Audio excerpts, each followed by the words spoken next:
Chers élèves de la 3e année collégiale du collège Zarda, bonjour. Aujourd'hui, je vais travailler avec vous la leçon de l'activité orale. Une leçon qui se classe dans la séquence 4, identifier l'étape événement d'une nouvelle. Le titre de la leçon, c'est lire une fable. Son objectif est développer le paraverbal. Et le titre du texte support qu'on va trouver à la page 158 est les loups et les brebis. Voilà.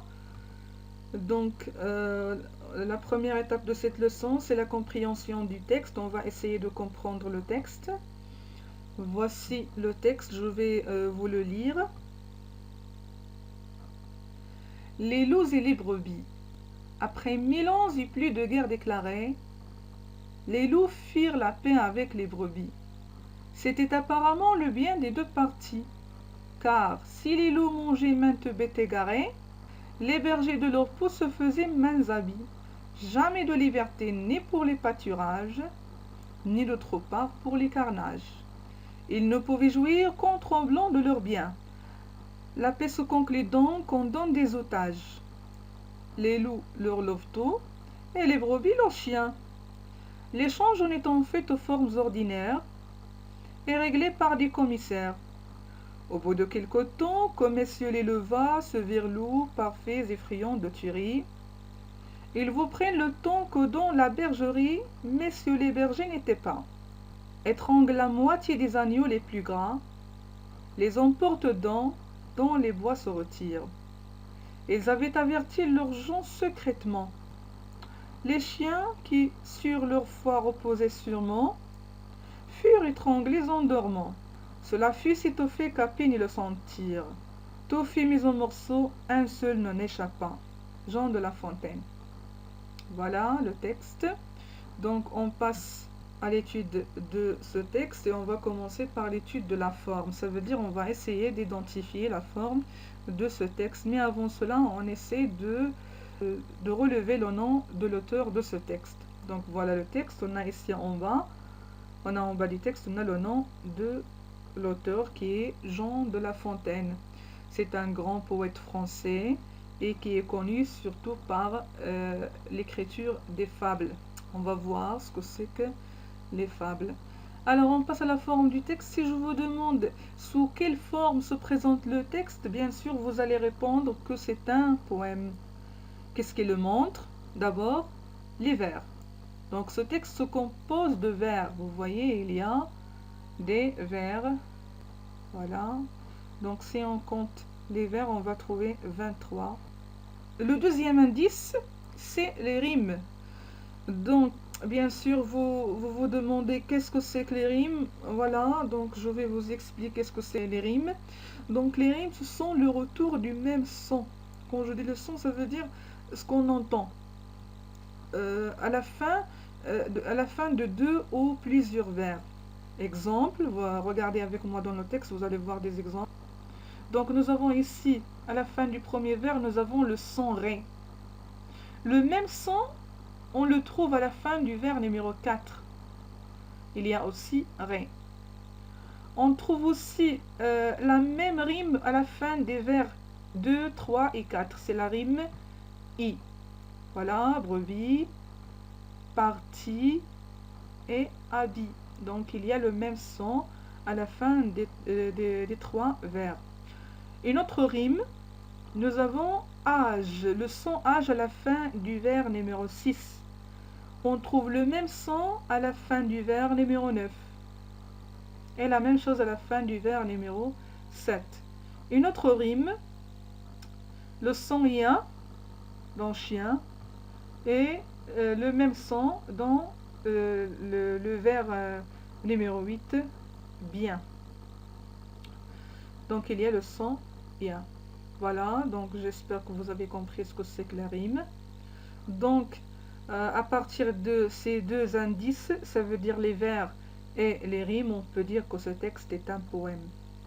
On va passer à la deuxième partie.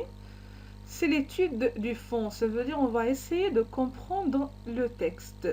Donc, tout d'abord, on va relever les personnages. Donc, nous avons comme personnages, nous avons les loups, les brebis et les levins. Ce sont les personnages principaux, bien sûr. Il y a d'autres personnages. Il y a les bergers, il y a les commissaires. Donc, ce sont des personnages secondaires. Les lieux cités par Jean de La Fontaine. Donc, il a parlé de la bergerie. Il a parlé des bois. Les bois ici, ça veut dire les forêts. Ensuite, le ton de l'histoire, donc il est indiqué au début du poème. Nous avons après 1000 ans et plus de guerres déclarées. On passe à un autre élément qui est les événements principaux. Alors ces événements seront classés selon le schéma narratif. Et pour les identifier, je vais poser des questions. On va essayer de répondre ensemble à partir du texte. La première question relative à la situation initiale. Comment étaient les personnages au début de l'histoire? Donc à partir du texte, on peut dire que les personnages étaient en guerre. Les loups et les brebis étaient en guerre depuis plus de 1000 ans. Donc il y avait une guerre entre les loups et les brebis, puisque les loups mangeaient les brebis et les bergers tuent les loups. Donc les loups avaient peur des bergers et les brebis avaient peur des loups. On passe à la deuxième étape du schéma narratif. C'est l'événement inattendu. Alors, quel est l'événement qui a changé la situation initiale? Donc, la question, qu'est-ce qui a changé cette situation initiale, cette situation de guerre? Qu'est-ce qu'elle a changé?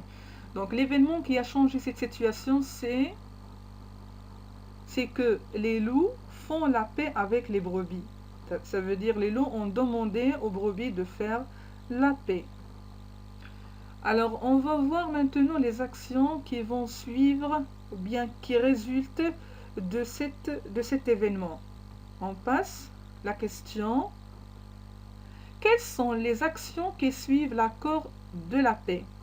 Donc, l'accord de la paix nécessite que les loups donnent leur louveteau aux brebis et les brebis donnent leurs chiens aux loups comme garantie. Kadamana. Les loups donnent leur louveteau, ça veut dire leurs petits, leurs enfants, et les donnent aux brebis. Et les brebis donnent leurs chiens aux loups. Voilà. Donc cette situation dure jusqu'à ce que les louveteaux sont devenus grands. Après, on va voir un changement. Donc c'est quoi ce changement? On va le voir dans l'étape suivante. La question. Quelle est la solution que les levins ont trouvée pour profiter de cette situation de paix? Donc, vous savez que les loups, bien sûr, se nourrissent des brebis et des agneaux. Bien sûr, ils vont essayer de trouver une solution pour manger sans être menacés. Alors, qu'est-ce qu'ils ont fait? Ils ont tué les agneaux les plus grands et les ont emportés à leurs gens dans la forêt. Voilà.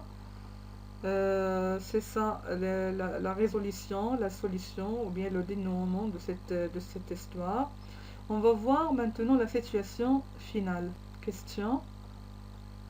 Dans quelle situation se trouvent les personnages à la fin de l'histoire? Donc on a vu que les chiens ont été tués par les loups. Les brebis n'ont plus de gardien. C'est normal, puisque les chiens ont été tués. Alors, les loups jouissent de leur proie tranquillement. Ils mangent les agneaux tranquillement, sans problème. Donc voilà, c'est ça l'histoire de ce poème.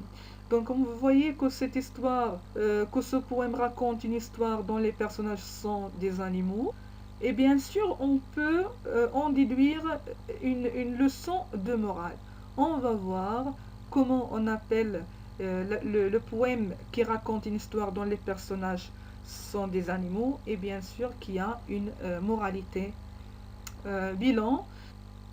Donc comme je viens de le dire, ce texte est un poème qui raconte une histoire dont les personnages sont des animaux et c'est ce qu'on appelle la fable.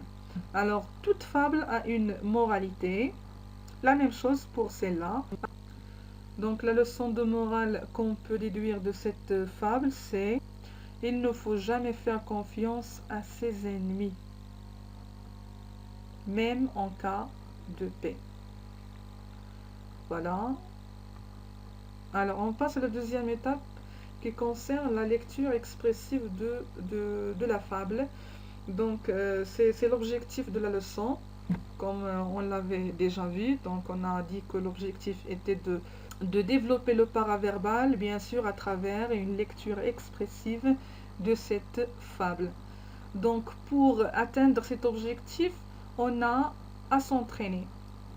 Donc premier entraînement, c'est un exercice qui est à la page 159. Alors la première consigne, les éléments suivants plusieurs fois. Alors nous avons guerre, la paix, avec que, donc le mot avec que qui se termine par QUE, c'est le même mot qu'on écrit actuellement avec C à la fin.